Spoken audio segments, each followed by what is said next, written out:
بسم اللہ الرحمن الرحیم۔ ایک ایسی قوم جن کے قد 40 ہاتھ تھے، جو پہاڑ کاٹ کر محل بناتی تھی، جو کہتی تھی ہم سے زیادہ طاقتور کون ہے؟ اللہ نے ان پر صرف ہوا بھیجی، 8 دن میں سب ختم۔ یہ ہے حضرت ہود علیہ السلام اور قوم عاد کا وہ راز۔ ویڈیو آخر تک دیکھیں۔ السلام علیکم ورحمۃ اللہ وبرکاتہ۔ قصص الانبیاء سیریز کی یہ ایپیسوڈ 4 ہے۔ پچھلی ایپیسوڈ میں ہم نے حضرت نوح علیہ السلام کی کشتی دیکھی۔ آج ہم جانیں گے کہ حضرت نوح علیہ السلام کے بعد قوم عاد کے پاس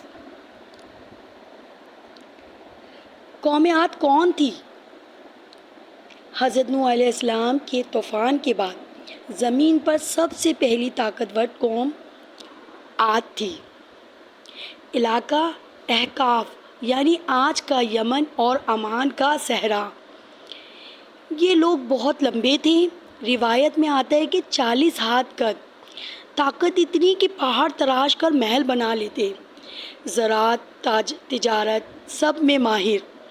مگر 2 بیماریاں آ گئیں، گھمنڈ اور شرک۔ کہتے ہیں ہم سے زیادہ طاقتور کون ہے، اور بتوں کی پوجا شروع کر دی۔ حصہ 2، حضرت ہود علیہ السلام کی 100 سال دعوت۔ اللہ عز و جل نے ان کی ہدایت کے لیے انہی میں سے حضرت ہود علیہ السلام کو نبی بنایا۔ حضرت ہود علیہ السلام نے کہا، اے میری قوم، اللہ کی عبادت کرو، اس کے سوا تمہارا کوئی معبود نہیں۔ گھمنڈ چھوڑ دو، کمزوروں پر ظلم مت کرو۔ مگر قوم کے سردار ہنسے، اے ہود، تم پاگل ہو گئے ہو؟ ہم اپنے باپ دادے کی بت نہیں چھوڑیں گے۔ اگر تم سچے ہو تو وہ عذاب لے آؤ جس کا ڈر دیتے ہو۔ حضرت ہود علیہ السلام 100 سال تک سمجھاتے رہے، صرف چند لوگ ایمان لائے، باقی انکار پر ڈٹے رہے۔ حصہ 3، عذاب 8 دن کی ہوا کا راز۔ جب حد ہو گئی تو 3 سال تک قحط آیا، پانی بند، فصل ختم۔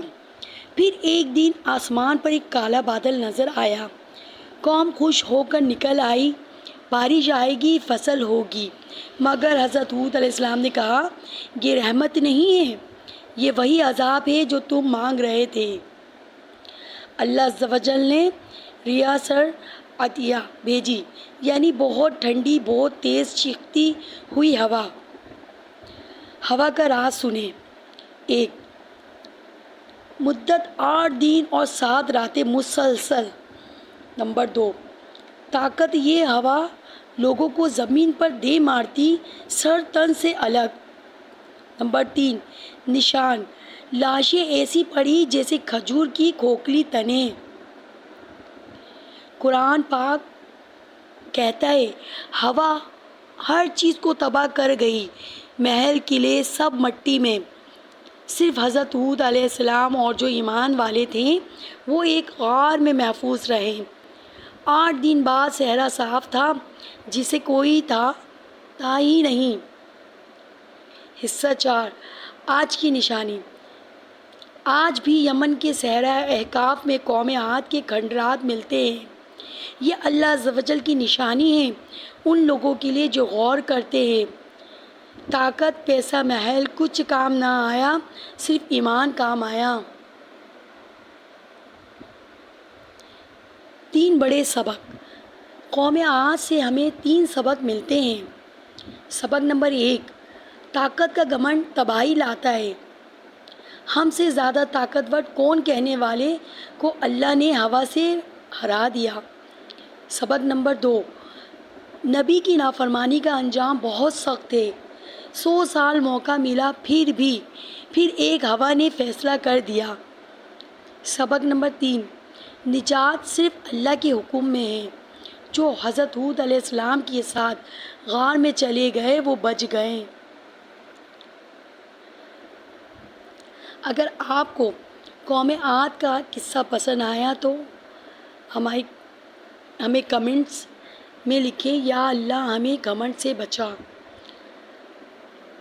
ہم بات کریں گے ایپیسوڈ 5 میں قوم سمود اور حضرت صالح علیہ السلام کی، وہ قوم جسے ایک چٹان سے نکلے اونٹ سے ہلاک کیا۔ چینل کو لائک اور سبسکرائب کرنا نہ بھولیں۔ اللہ حافظ۔